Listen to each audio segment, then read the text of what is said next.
So today's video is about a tale of love, betrayal, and regret. Love is often depicted as a powerful force that can transcend barriers, heal wounds, and uplift souls. However, it can also be the source of great pain when it is misused, when it is misunderstood, or when it is exploited. This is the story of a woman blessed with spiritual talents and divine favor, and she falls in love with a scoundrel. But this is a testament to the dangers of misplaced affection and the painful realization of betrayal. This woman was a beacon of light. She was gifted with an ethereal presence. Her kindness, her wisdom, and her inner strength made her stand apart from others. She was deeply connected to God, and everything she touched would seem to prosper. People around her could feel her radiance, a glow that was not just physical but spiritual. She was chosen, perhaps even anointed, and truly favored by the gods, by the divine. Her heart was pure, her intentions sincere, and she gave her love freely, without expecting anything in return. But then she met him, a man who captivated her, though he was a scoundrel at heart. She did not see it at first. He was charming, he was mysterious, and he carried an air of confidence that drew people toward him. Behind that exterior lay a man who had never really truly loved anyone. He was emotionally unavailable. He was unable to connect deeply with anyone because he did not really understand love. He understood possession. He understood conquest. He had loved many women, and he had claimed them, manipulated them, and then discarded them when their novelty wore off. But this woman seemed something a tad bit different.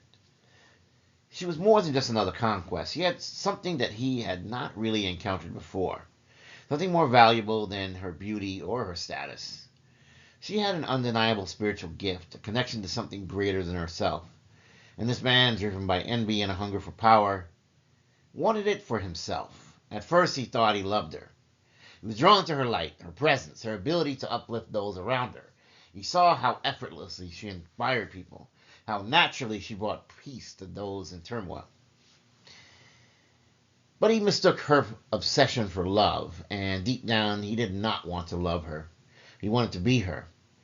He looked at her anxieties and her fears, and he looked at that more than what made her special, and he was more in line to want to steal what she had, master it for his own, take it away from her, because in a way maybe she was unworthy in his eyes.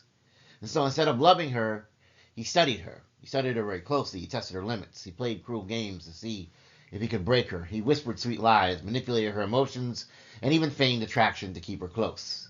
He wanted to uncover her secrets, to find out what was the source of her power. But games that he played, he could not claim what was divinely given. As time passed, the woman began to detect something was off, something that might be wrong. She felt drained, as though something was trying to pull her spirit away.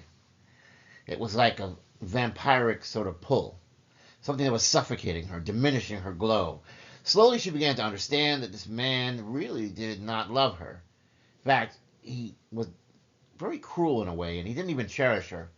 But he looked at her as a thing to be studied and replicated. And so when he realized that he could not possess what she had, he turned to destruction. If he could not have this gift, he would break her.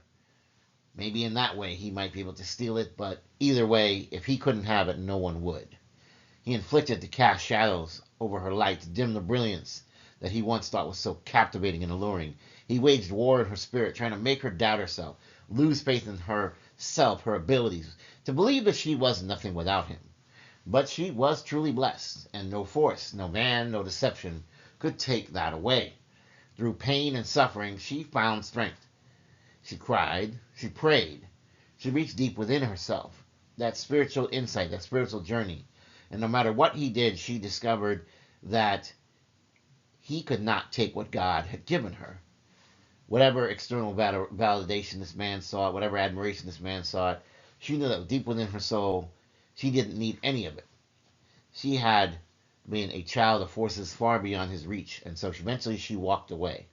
She left him to his own devices, to his games, his illusions. She understood now that she was never meant to be with him. It was an illusion, a fantasy.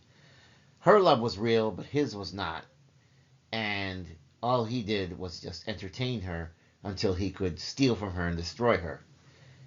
But her games, or actually should I say his games, her reaction to his games, all the more proved how strong she was.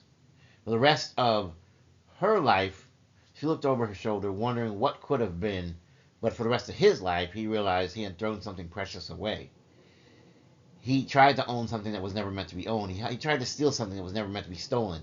And in so doing, he lost a chance he had to truly love, to be transformed by something within this woman that was more powerful and greater than himself. Regret became his companion. He watched from afar as she flourished. Her light grew brighter and brighter, untouched by the pain he had inflicted. He realized, much too late, that she was the gift, not something to be stolen from, not something to be destroyed, not something to be replicated, but someone to be cherished and loved, and that he in his selfishness had thrown away the gift that she was. And so this serves as a reminder that she was not a possession or conquest, and that love does not seek to control, steal, or destroy. It seeks to uplift, to honor, and to cherish. And that he, failing to recognize this truth, he who mistook obsession for love and envy for admiration, that he was left in the shadows of his own making, mourning that which he could never have.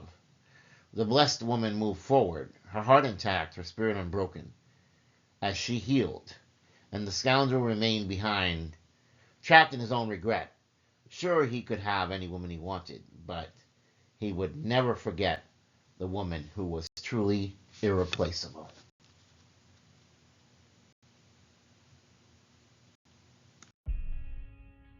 Please don't forget to like, share, and subscribe. If you're new here, this is a safe space. If you're returning, I love and appreciate you so much, and I'm glad that you're back. In the name of the Most High God, I wish you health, wealth, prosperity, and abundance.